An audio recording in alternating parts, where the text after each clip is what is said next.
You're supposed to be selling when they're yelling, and the yelling in gold is about the most extreme it's been since 1979. So you nailed it. Yeah, right now it's just a little bit of profit taking, but it's what's happening in gold that's very disconcerting. As of yesterday, it was up 66% in the year. That put it among the top four of the last 100 years, with only 1979, 73, and 74 ahead of it. So it's very expensive.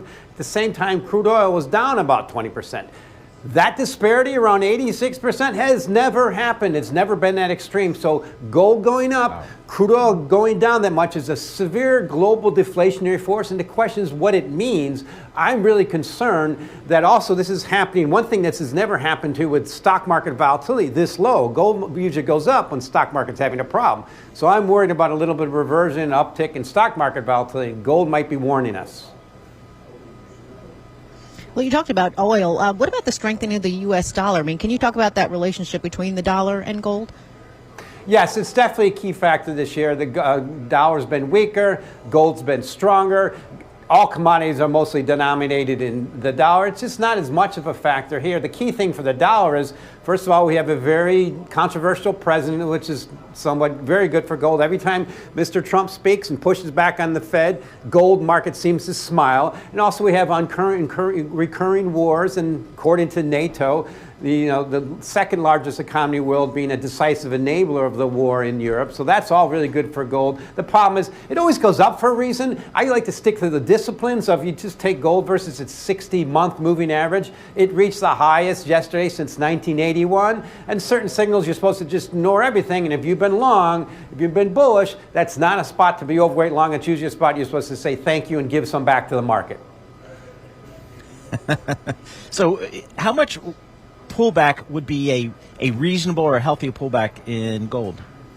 Well, 4,000 was the key resistance. It's now support. It could easily pull back to 3,500. The significance, Paul, I want to point out is in 2011, when gold got this relatively expensive, it put in the high for 10 years.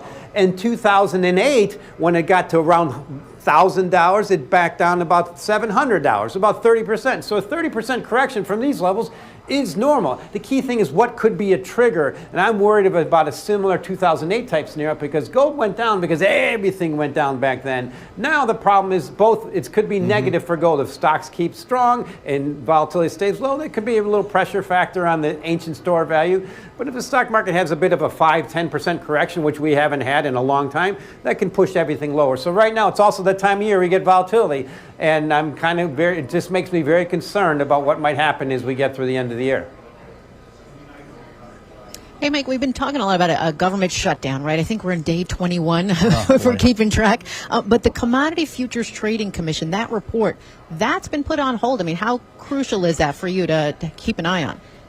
Well, I'm glad you mentioned the shutdown. We seem to have forgotten. It's also part of the perfect storm for gold, which might be ending. The COT data, commodity futures trading, is delayed. We haven't seen it for about a month. Before this happened, gold was not really overbought. So that, in terms of futures, the key thing you can watch is open interest. The key thing I've been watching, open interest in gold has been flat for years. It's not really jumping up. There's not a lot of signs of speculation in there. There's definitely pickup in ETF buying, ETF inflows. But the key thing that's really seems to be moving gold is the cash market. And central banks are still the underlying buyer below the market. The thing is, I think they're somewhat elastic. They're big buyers from 2,000 to 3,000. But as we get into 4,000 handle, I think they're going to be curtailing their buying.